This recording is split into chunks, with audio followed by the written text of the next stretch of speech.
नी तेरी कुड़माई के दिन आ गए।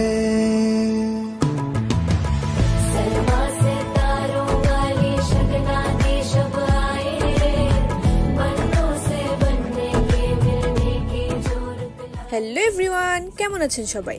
আজকে অনেক দিন পরে আপনাদের জন্য একটা ব্লগ নিয়ে আসলাম। আজকে আমার একটা ফটোশুট ছিল, তো ভাবছিলাম ফটোশুটে সারাদিন কি কি করি সেগুলোই আপনাদের সাথে শেয়ার করব।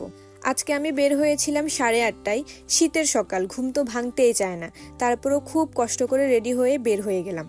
অনেকেই বলে যে মেয়েরা পার্লারে যাওয়ার সময় নাকি সাজুগুজু করে, কই আমি তো করিনি। আপনি কি করে যান? যদি না করে থাকেন তাহলে অবশ্যই আমার কমেন্ট বক্সে জবাবটা দিয়ে যান যারা এমন কথা বলে। আজকে আমি গিয়েছিলাম বিশ্বনাথ দেবালয়গুলির প্রথম বিল্ডিংটাতে, তাহলে বুঝতেই পারছেন কোথায় গিয়েছিলাম। আমি গিয়েছিলাম জয়িতা বিউটি পার্লারে। আজকে সেখানে ছিল যুব উন্নয়নের মেকআপ ক্লাস, তো সেখানের মডেল ছিলাম আমি। ভারী মেকআপ অথবা ব্রাইডাল মেকআপ নেওয়ার আগে ফেসে একটা ফেসিয়াল নেওয়া উচিত। এরপরে চলে গেলাম আমি চুলটা ক্রিম্পিং করতে। ক্রিম্পিং করা শেষ, এখন হচ্ছে লেন্স পরার পালা। ভাই, এ পার্টটা সবচেয়ে বেদনাদায়ক। যারা আমার এর আগে ব্রাইডাল ফটোশ্যুটের ব্লগ দেখেছেন তারা অবশ্যই জানেন যে লেন্স পরতে গেলে আমি কি যে প্যারা খাই।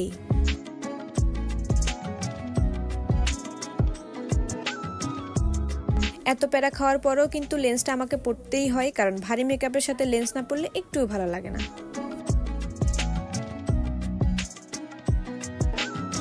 এরপরে শুরু হয়ে গেল আমার মেকআপ ক্লাস। আপু সবাইকে দেখাচ্ছে একের পর এক কি কি প্রোডাক্ট দিয়ে আমাকে সাজানো হচ্ছে। জয়িতা বিউটি পার্লার প্রতিষ্ঠান কিন্তু অনেক আগে থেকে ট্রেনিং গুলো করায়। নীলুফা আপু কিন্তু নিজেই ট্রেনার। আপনারা যদি আপনাদের বিয়ের ব্রাইডাল মেকওভার একজন ট্রেনারের হাত থেকে নিতে চান তাহলে অবশ্যই জয়িতা বিউটি পার্লারটি ভিজিট করতে পারেন। ট্যান, আমি একদমই রেডি। কেমন লাগছে আমাকে কমেন্ট করে জানাবেন কিন্তু। এখন হচ্ছে আমার ফটোশুটের পালা। পার্লার থেকে ঠিক করে বের হয়েছিলাম যে আমরা পিটিআইতে যাব, কিন্তু রিক্সায় ওঠার আগে কিন্তু সিদ্ধান্তটা একদমই চেঞ্জ হয়ে গেছে। ভাইয়া বলছিল যে না, পিটিআইতে আমরা যাব না, যেহেতু সেখানে অনেক শ্যুট হয়েছে, আমরা ইউনিক কোথাও যাব। তো ইউনিক খুঁজতে খুঁজতে চলে গেলাম সোনাপুর কলেজের পাশে পুরাতন একটা বাড়িতে। একটা রিক্সায় করে আমি আর পাপড়ি চলে গেলাম সোনাপুর কলেজের ওই পুরাতন বাড়িটাতে। লোকেশনটা একদমই সুন্দর, অনেক সুন্দর সুন্দর ছবি উঠেছে। এই সুন্দর সুন্দর ছবিগুলো দেখতে হলে কিন্তু চোখ রাখতে হবে ওয়েডিং গ্যালারি নোয়াখালীতে।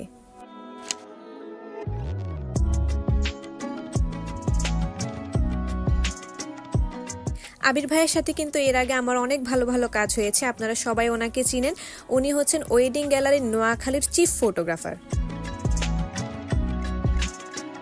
একজন ফটোগ্রাফার যদি ব্রাইডদের সাথে ফ্রি না হয় তাহলে কিন্তু ভালো ছবি আসে না। এই দিক থেকে ভাইয়া কিন্তু একদমই ফ্রেন্ডলি। ভাইয়া আমাকে অনেকগুলো পোজ দেখিয়ে দিয়েছে, আমি দেওয়ার চেষ্টা করেছিলাম, অনেকগুলো হচ্ছিল আবার অনেকগুলো হচ্ছিল না। ও হ্যাঁ, আজকে আমার যে জুয়েলারিগুলো আপনারা দেখতে পাচ্ছেন এগুলো সব আপনারা পেয়ে যাবেন গো স্কিন কেয়ারে। তো আজকে এই পর্যন্তই। সবাই ভালো থাকবেন, সুস্থ থাকবেন। আমার এই সুন্দর লুকের যদি ছবি দেখতে চান তাহলে ওয়েডিং গ্যালারি নোয়াখালীতে চোখ রাখতে হবে। তো আজকের মতো এই পর্যন্ত, সবাইকে আল্লাহ হাফেজ, টাটা।